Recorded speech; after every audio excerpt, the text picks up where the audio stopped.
Living with arthritis, joint pain, fatigue, it's not going to be motivation. It's going to be consistency that gets us there. We're all motivated to want to feel better. Everyone with arthritis, joint pain wants to feel better, wants to exercise, wants to progress things. But motivation is going to come and go because of the joint pain, because of the stiffness, because of the fatigue, the ups and downs and symptoms. And what I realized is I had to find a consistent approach that I could do on good days, but more importantly, what was I going to do on bad days when I was more stiff and tight, in more pain, more depressed about it, more anxious about the long-term effects that was going to happen to my body? What could I do on those days to keep me going? And rest is important. We have to utilize a good approach where we're balancing rest and exercise and movement, and that's going to be unique to everyone. But my goal was, what can I do on those days where I've rested, but also I have to keep this going, or I'm going to keep getting more stiff and tight.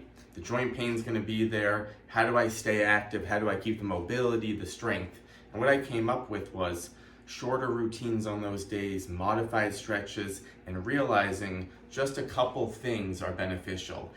Even if it's just a few minutes, even if someone says, that doesn't count, it's only a few minutes, it does. Everything counts. Everything we put into the approach counts. You can truly do one or two things, break it up. Maybe in the morning, I grab a resistance band and I work on some back strength in a more joint-friendly way. Maybe I do an exercise that feels good for me, some body weight squats. Sometimes I'll use a chair to reset, but just doing some body weight squats standing. I'll use a wall to check on the posture, and I'll start putting these things together. And the key became, what are my few things I can do when things aren't feeling great? When I don't want to do anything, I don't want to do a long workout, but I just want to keep the consistency of breaking up tension in my body and progressing strength and mobility. So I started incorporating all these different things. I would also use weights.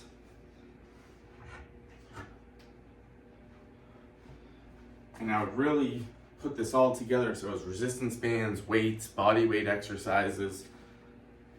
And I would try to get some heat going in the body.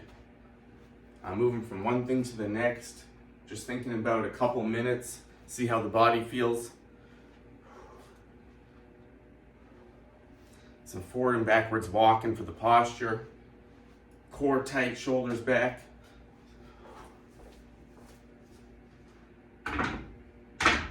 It's not going to be motivation.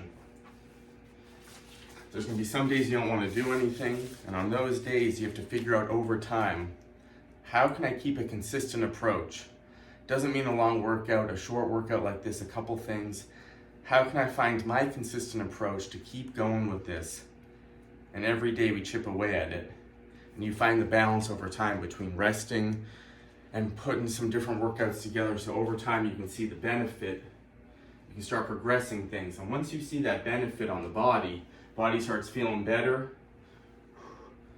Either you're loosening up, you're able to do a workout, you feel better afterwards, you're not too sore afterwards. All these things will play together.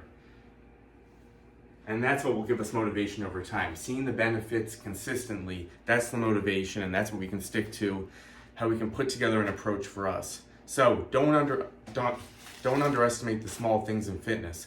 It's not about a long training session, going all out. It's truly about feeling good and finding ways to progress, strength, flexibility, and that can be done in a million different ways. See you next time.